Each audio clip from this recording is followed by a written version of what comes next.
Tahun 1965 adalah tahun yang kelam bagi Supardi kecil.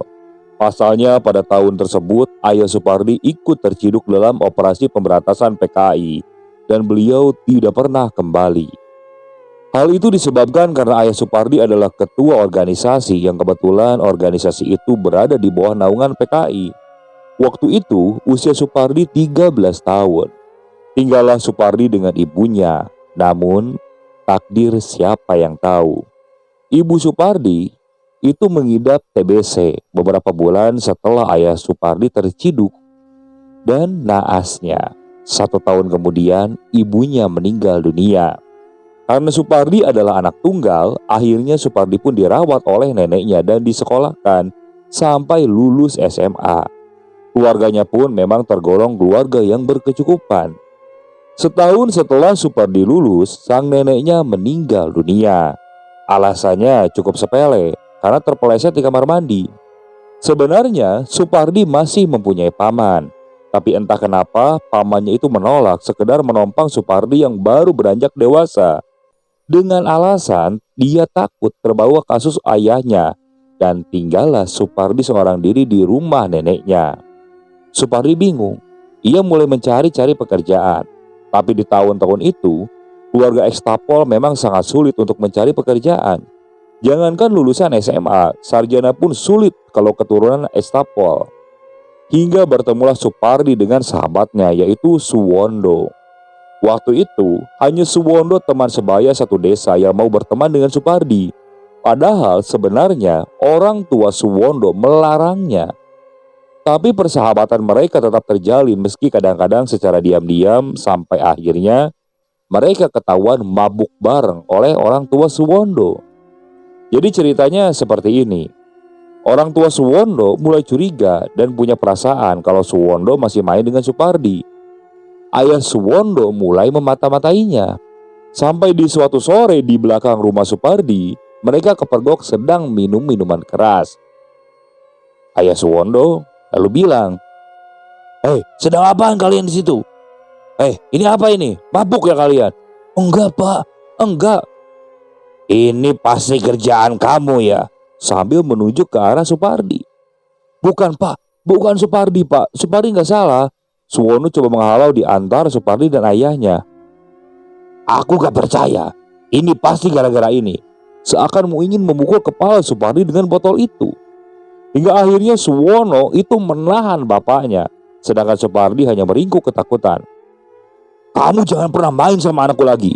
Anakku ini dari keluarga baik-baik." Supardi hanya menganggukkan kepala. Kemudian ayah Suwono menampar Suwandi dan menyeretnya keluar dari pekarangan. Kira-kira beberapa langkah, ayah Suwandi menoleh dan berkata, "Sekali lagi ya saya bilang, kamu main sama anakku, awas kamu ya. Kamu itu sumber bencana. Kamu itu orang miskin. Kamu itu orang kafir." Suwondo hanya menatap iba, tapi tak bisa berbuat banyak. 3 hari kemudian Suwondo mulai khawatir dengan Supardi. Dengan diam-diam dicarilah Supardi dengan maksud memberikan sedikit makanan. Suwondo merasa sangat bersalah saat itu dan ingin meminta maaf atas perkataan bapaknya. Suwondo mencari-cari dan bertemu di suatu makam desa. Di sana terlihat Supardi tertidur memeluk kuburan ibunya. Suwondo pun menghampirinya. "Dik, bangun Dik." Waktu itu kira-kira pukul 9 pagi. "Oh kamu toh, cepet bangun, ini makan dulu. Maafin bapakku ya kemarin." "Alah udah gak apa-apa." Supardi pun tertawa. Mereka pun ngobrol seperti tidak terjadi apa-apa. Pertemanan mereka pun masih berlanjut secara diam-diam. Sampai akhirnya kira-kira di tahun 70-an Supardi merantau.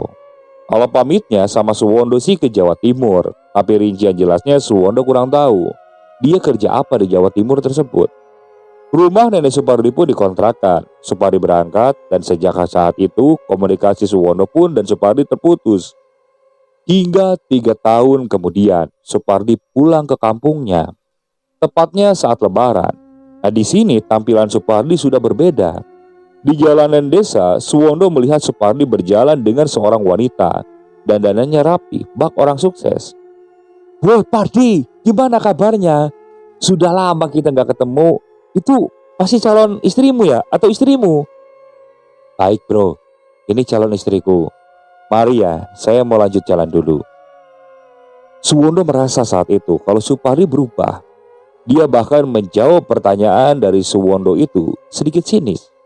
Tapi dia tidak berpikir macam-macam.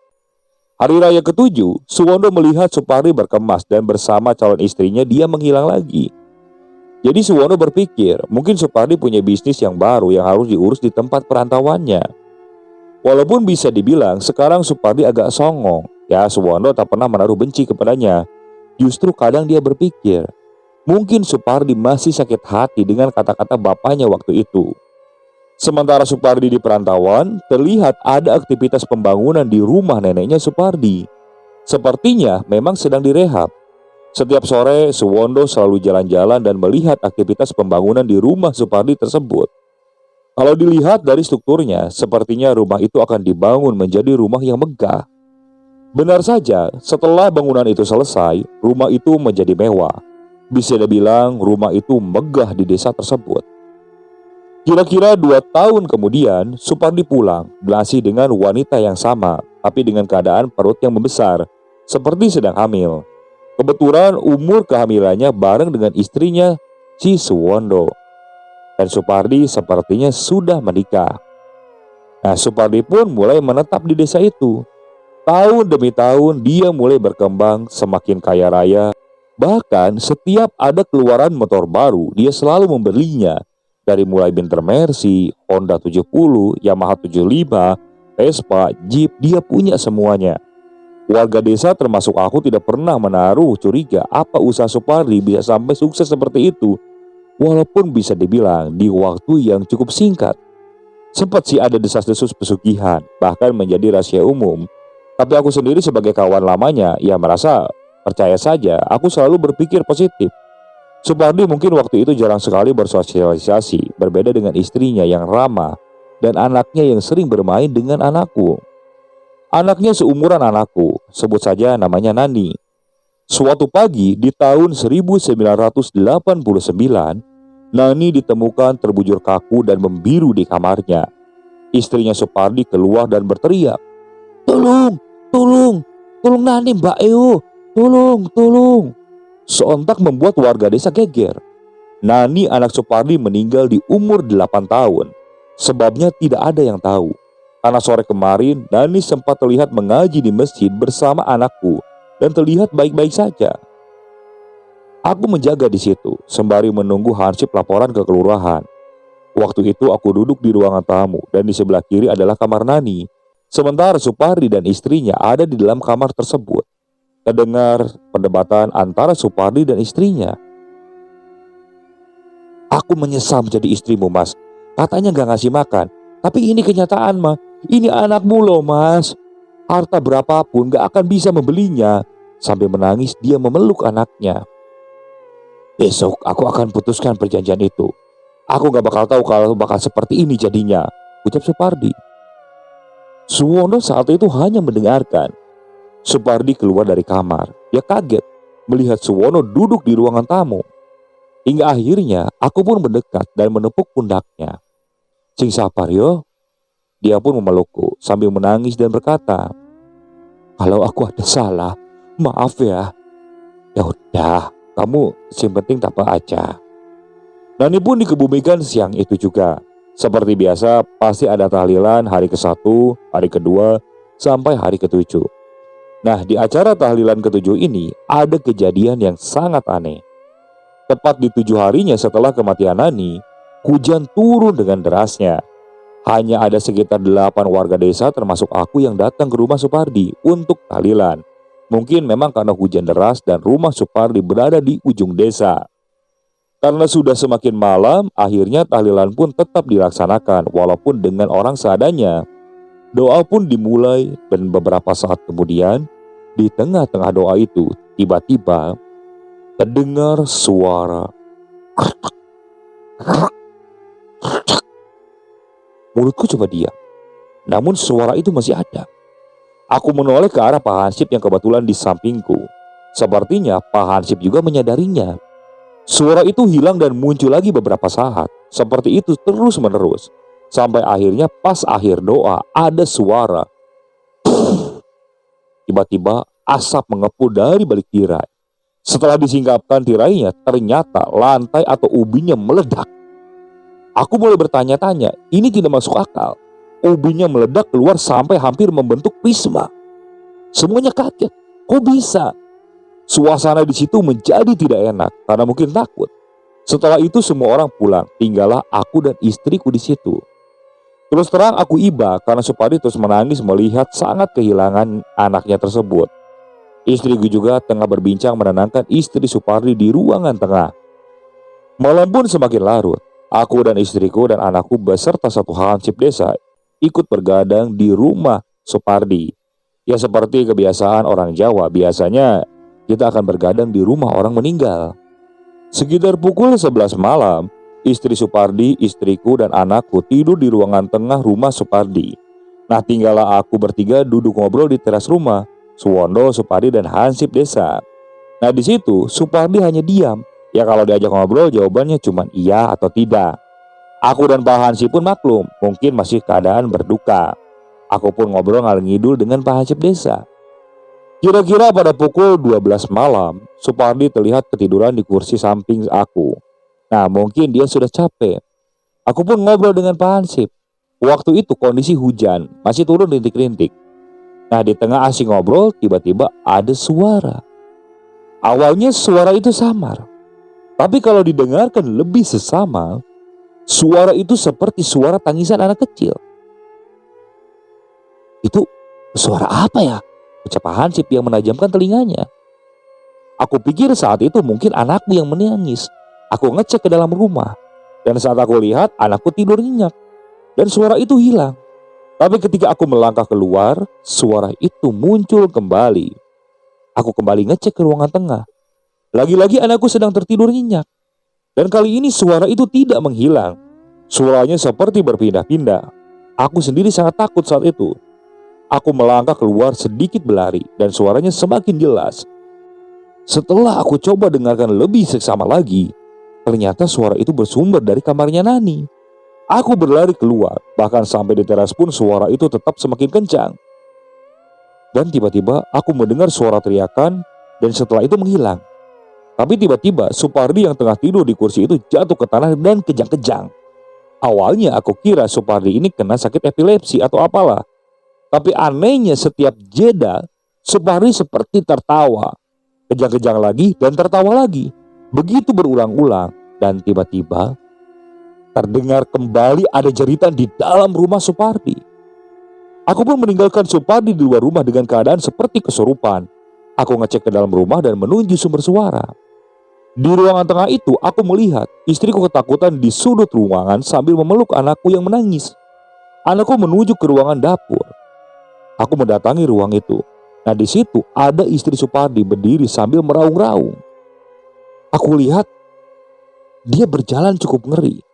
Berjalan menghentak-hentak ke kanan dan kiri.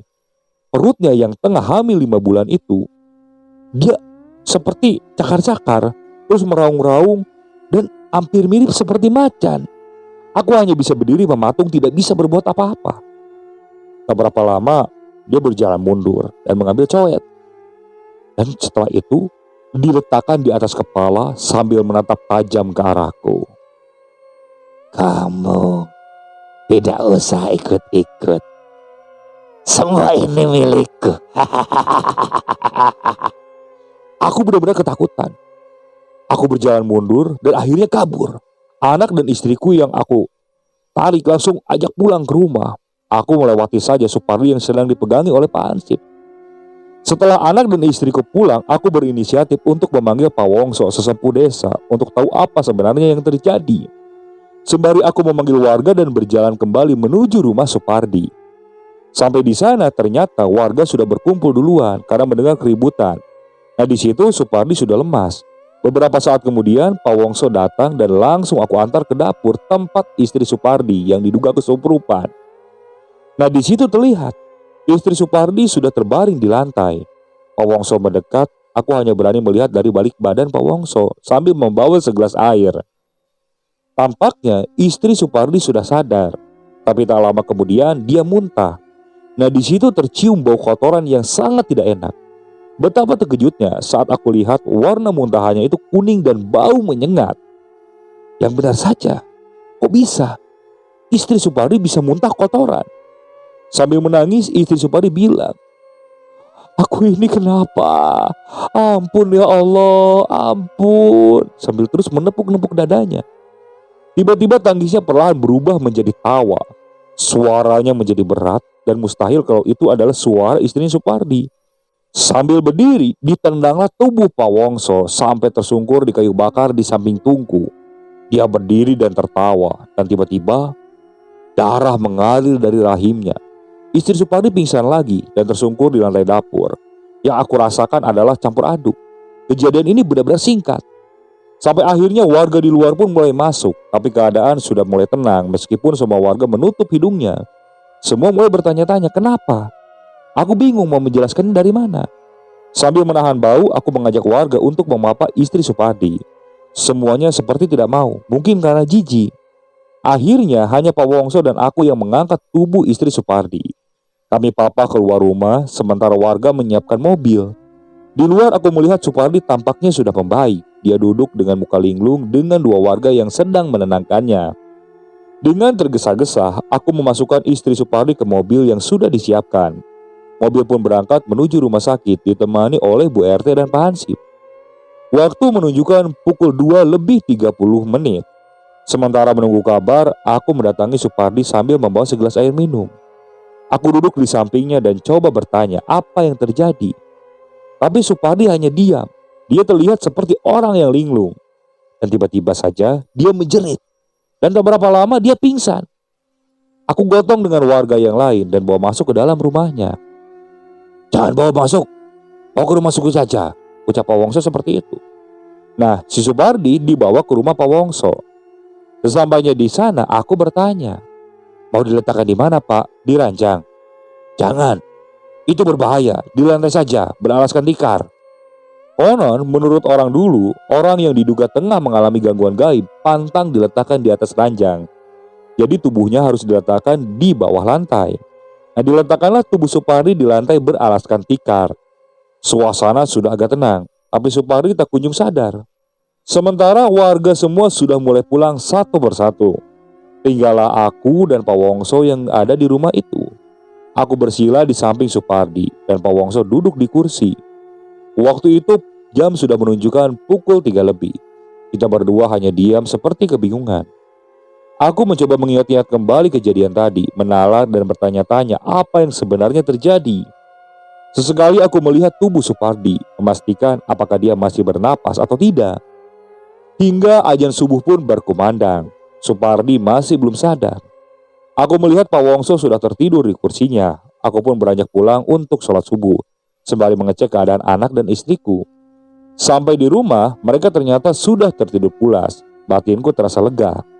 Aku pun sholat subuh dan setelah itu kembali ke rumah Pak Wongso. Dan di situ aku kaget, karena Supardi sudah tidak ada. Tinggallah Pak Wongso yang masih tertidur di kursinya. Aku coba bangunkan. Pak, itu Pardi kemana, Pak?" Pak Wongso mulai membuka mata. Dan saat menyadari kalau Pardi sudah tidak ada, dia pun kebingungan. "Waduh, ciloko iki." Aku lalu bergegas menuju rumah Supardi, tapi di ujung jalan aku melihat Bu RT tergopoh-gopoh menghampiriku. Dan dia bilang kalau istri Supardi meninggal dunia. Tepatnya 30 menit setelah sampai di rumah sakit. Begitu juga dengan janinnya, karena pendarahan yang parah. Bu RT berkata, jenazah sedang dalam perjalanan, sudah dimandikan dan dikafani dengan alasan medis. Jenazah tidak boleh dibuka. Aku kembali menuju rumah Supardi, sembari Bu RT memberitahukan ke warga untuk mempersiapkan pemakamannya. Sampai di rumah Supardi, semua tampak sepi, hanya pintu yang belum ditutup. Aku masuk dan berjalan pelan sambil memanggil nama Supardi. Sampai di ruangan dapur, terlihat Supardi sedang membersihkan sisa-sisa kotoran yang tadi dimuntahkan istri Supardi. Baunya masih menyengat. Supardi menangis tidak bersuara. Dia terlihat sesegukan. Aku benar-benar tidak tega. Aku tidak tahu bagaimana aku harus memberitahukan kalau istrinya sudah meninggal. Sementara anaknya baru saja meninggal seminggu kemarin. Supardi menegakkan kepalanya dan berkata, "Aku sudah tahu. Ini memang salahku Tuhan. Allah, ini memang salahku. Dia histeris. Aku lalu memeluknya dan memapah dia keluar rumah. Di depan sudah ada beberapa warga berkumpul, merapikan kursi-kursi. Singkat cerita, jenazah pun datang pada pukul 9 pagi. Istri Supardi dimakamkan. Prosesi pemakaman berjalan lancar dan sewajarnya. Tahun-tahun pun mulai berlalu. Semenjak kejadian itu, Supardi berubah. Kini dia tampak lebih ramah kepadaku. Tapi beberapa kali Supardi membuatku penasaran. Dia selalu ingin ngomong sesuatu kepadaku, tapi selalu tidak jadi. Dan itu berkali-kali. Isu Supardi memuja iblis mulai bertebaran sejak kejadian itu. Ditambah lagi warga yang mulai mencocok-cocokkan kejadian sesuatu yang ada di desa itu. Ditambah sejak Supardi dan keluarganya kembali ke desa, tercatat ada sekitar 36 orang yang meninggal dunia, termasuk anak dan istri Supardi. Semuanya wanita. Saat itu aku belum percaya, masa sih Supardi seperti itu? Dan setelah kejadian itu juga ada 24 lagi orang yang meninggal. Itu dalam kurun waktu kurang 2 tahun. Isu-isu pun semakin kuat. Tapi seperti itu sulit untuk dibuktikan. Aku juga belum begitu percaya. Ditambah lagi sekarang Supardi semakin miskin. Harta-hartanya sedikit demi sedikit dijual. Itu juga yang membuat aku merasa kalau tidak mungkin Supardi melakukan pesugihan. Sampai akhirnya ada salah satu orang lagi yang meninggal. Dia adalah tetangga samping rumahku, seumuran dengan anakku. Meninggalnya pun persis seperti dulu anak Supardi. Tubuhnya membiru. Beberapa waktu kemudian, aku iseng ingin main ke rumah Supardi. Rumah yang besarnya itu sekarang tampak kotor dan tidak terurus. Bahkan perabotannya pun sudah sedikit. Garasinya kosong melompong dan tinggal satu motor Honda C70. Aku duduk mendekati Pardi yang sedang melamun di ruangan tamu. Tanpa berkata-kata, tiba-tiba Supardi dan menangis. Aku bingung, kenapa orang ini? Aku biarkan saja. Hingga tak berapa lama kemudian, dia mulai bercerita. Kira-kira 10 tahun yang lalu di dalam perantauan, Supardi ditawari bekerja di sebuah pabrik vanili di daerah Nganjuk. Dia dijanjikan jadi mandor dengan gaji 1.500 per hari. Di tahun itu, gaji segitu sangatlah banyak. Awalnya Supardi ragu, tapi si penawar pekerjaan ini terus meyakinkan dengan syarat harus membayar uang pendaftaran. Uang pendaftarannya itu kalau tidak salah 30.000. Supardi pun menjual emas milik almarhum neneknya dan dapat 25.000. Dan menjual kambingnya dapat 10.000. Nah jadi 35.000. 35.000 itu tidak dikasihkan semua ke calo. 30.000 dikasihkan ke calo dan 5.000 buat ongkos perjalanan sampai ke Nganjuk. Nah ternyata sampai di sana tak ada yang namanya pabrik vanili. Supardi ditipu. Supardi yang putus asa dan ingin pulang lagi. Namun di jalan dia bertemu dengan Gondes. Kalau kata Supardi, Gondes ini profesinya sebagai maklar dukun. Nah di jalan itu Supardi yang putus asa akhirnya cerita ke Gondes. Sehingga diajaklah Supardi ke Alas Purwo di Banyuwangi. Supardi tidak tahu dia mau diapakan. Tapi yang dia tahu dia katanya mau diajak kerja. Supardi bilang ke Gondes kalau dia tidak punya uang lagi. Ya walaupun sebenarnya masih ada. Tapi Supardi takut kalau dia ditipu lagi. Nah ternyata Gondes ini tak ingin minta uangnya. Dia cuma ingin mengajak Supardi ke Alas Purwo. Singkat cerita, sampailah mereka di Alas Purwo. Kata Supardi, di sana dia diajak ke makam Mbah Dowo, sebuah makam dengan panjang 7 meter. Kata Gondes, isi dari makam tersebut bukanlah jenazah, melainkan sebuah tombak pusaka. Supardi masih bingung, mau apa di sini? Supardi coba bertanya, sebenarnya kita mau ngapain? Shh, udah, diam aja, jangan berisik. Supardi pun diam, dia hanya menurut. Setelah selesai dari makam Mbah Dowo, Supardi diajak masuk menyusuri hutan. Di sana ada banyak goa. Nah, masuklah mereka ke salah satu goa di sana. Lalu mereka berdua pun melakukan sebuah ritual. Supardi hanya diam mengikuti arahan dari Gondes. Hari pun mulai petang.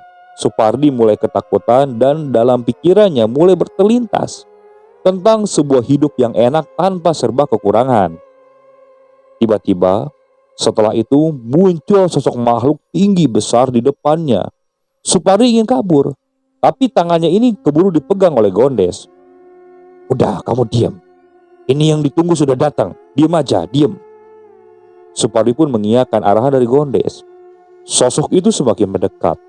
Tepat di depan muka sosok itu, dia berkata, "Abadi sampai mati." Gondes menyenggol Supardi. Berkata Supardi menjawab, "Nggih." Langgang tekaning mati yo." Sambil menyerahkan sesuatu di kedua tangannya. Sesuatu itu adalah sebuah kotak dan kendi kecil seukuran mangkok. Refleks Supardi menerimanya. Dan tiba-tiba semuanya menjadi gelap. Supardi seperti tertidur. Dan ketika membuka mata, ternyata hari sudah siang. Dan anehnya, Gondes pun sudah tidak ada di tempat itu. Dia menghilang. Katanya sampai sekarang dia tidak pernah bertemu lagi. Supardi menoleh ke kanan dan kiri, ada kotak dan kendi di samping kanan dan kirinya. Berarti semua itu bukanlah mimpi. Dia pun berjalan keluar dengan membawa kendi dan kotak itu. Singkat cerita, ternyata kotak itu berisikan uang yang akan bertambah setelah diritualkan. Dan kendi kecil itu berisi beras yang mana beras itu tidak akan pernah habis. Percaya atau tidak, tapi itu yang Supardi ucapkan kepada Suwondo. Kalau untuk ritualnya, Supardi dituntun sendiri oleh makhluk penunggu kotak dan kendi itu. Seperti kebanyakan pesugihan, pasti akan membutuhkan tumbal. Dan kata Supardi, tumbalnya itu semau-maunya makhluk itu. Yang penting wanita dan Supardi kenal. Proses penumbalannya juga menyesuaikan. Pokoknya, semakin dia ingin hartanya bertambah lagi, semakin banyak pula wanita yang harus ditumbalkan. Singkat cerita, 1 tahun terakhir Supardi mulai tak bisa menikmati. Semakin sadar bahwa ternyata harta itu tidak selalu membuat alasan menjadi kebahagiaan. Hidupnya selalu dihantui oleh kesalahan-kesalahan. Supardi pun ingin berhenti menjadi orang pemuja pesugihan. Tapi dia masih bimbang. Sampai akhirnya 2 bulan sebelum kejadian itu, Supardi menceritakan semuanya kepada istrinya walaupun masih ditutup-tutupi. Tapi Pardi masih berdalil bahwa itu hanya penglaris. Profesi Supardi adalah pedagang sapi. Tidak ada tumbal katanya. Tapi istri Supardi masih kekeh, ingin supaya itu semua dihentikan. "Mas, tidak usah pakai kayak gituan. Itu dosa mas, musyrik mas," kata istri Supardi. Tapi siapa sangka, perdebatan kecil dengan istrinya itu menjadikan Supardi mantap untuk menghentikan semua itu dengan sepenuh hati. Sebulan sebelum kejadian mengerikan itu, Supardi mengatakan ke penunggu kotak dan kendi itu untuk berhenti. Tapi penunggu itu malah menjadi marah dan mengatakan bahwa Supardi ingin berkhianat. Karena di perjanjian saat pertama Supardi di Alas Purwo adalah langgeng ganti tekaning pati, yaitu abadi sampai mati. Makhluk itu marah dan mundur dan terus menghilang. Sampai akhirnya semuanya terjadi. Dari anaknya ditemukan membiru, istrinya pun muntah kotoran, pendarahan dan keguguran, dan akhirnya pun mati. Setelah itu, kotak tersebut sudah kosong dan tak lagi mendatangkan uang. Begitu juga dengan kendinya. Berasnya pun tak bertambah lagi. Setelah itu, Supardi tidak pernah melakukan ritual atau menumbal-numbalkan lagi. Tapi ternyata tumbalnya harus tetap ada. Walaupun Supardi sudah tidak bisa mendapatkan hasilnya. Dari situ sebelum ada orang yang akan mati, dia didatangi oleh makhluk itu di dalam mimpi yang berkata, "Ini saya makan," sambil memperlihatkan wajah sang tumbal. Itu berulang kali, bahkan puluhan kali. Dan tumbalnya hampir semua adalah orang satu desa. Aku bergidik ngeri mendengarnya, antara percaya dan tidak percaya. Aku sebenarnya sangat marah, tapi tidak tega. Hingga tak terasa, waktu pun sudah larut malam. Sebenarnya, aku masih percaya dan tidak percaya dengan cerita Supardi ini. Pasalnya, setelah kejadian yang sangat mengerikan itu, Supardi menjadi aneh. Walaupun dia ramah, tapi tatapannya ini kosong, seperti orang kurang waras. Kadang-kadang ngobrolnya juga kurang nyambung. Hingga akhirnya aku pun pamit. Nah, sampai di depan pintu, Supardi bilang kepadaku, "Maafin aku atas semua kesalahanku ya." Aku hanya menoleh dan tersenyum, tanpa bisa berkata apa-apa. Namun saat aku melangkahkan kaki meninggalkan rumah Supardi, aku mempunyai perasaan tidak enak. Dan Ternyata perasaanku itu benar. Esok harinya, Supardi ditemukan tewas di depan rumahnya. Dia bunuh diri dengan meminum gramoson, sejenis pestisida. Matanya terbuka dan keluar darah hitam dari telinga dan hidung dan mulutnya. Aku benar-benar tidak menyangka bahwa Supardi bisa senekat itu. Sebulan kemudian, aku yang tidak kuat memendam cerita Supardi akhirnya cerita ke Pak Wongso, yang notabene dia adalah orang pintar. Setelah mendengar cerita semuanya, menurut analis Pak Wongso, dia mengatakan bahwa Supardi sengaja bunuh diri untuk menghentikan makhluk-makhluk itu memakan tumbalnya, memutuskan perjanjian dengan makhluk tersebut. Jadi dia memutuskan perjanjian itu dengan mewadalkan dirinya sendiri. Aku merinding mendengarnya. Ternyata ketika orang terbuai dengan harta, bisa nekat melakukan apa saja. Ya walaupun setelah melakukan seperti itu, pasti akan ada sesal. Oke, sekian untuk cerita kali ini. Saya berharap cerita ini bisa ada manfaatnya buat rekan-rekan sekalian. Yang baiknya silakan ambil, yang jeleknya silakan buang. Saya ucapkan terima kasih juga kepada narasumber yang sudah membagikan kisahnya, termasuk para penonton yang masih setia mengikuti cerita dari channel Keramat Horor ini. Semoga kalian selalu diberikan kesehatan, dilancarkan rezekinya, dan dijauhkan dari musibah. Terus ikuti cerita yang dibawakan oleh channel Keramat Horor ini. Assalamualaikum warahmatullahi wabarakatuh.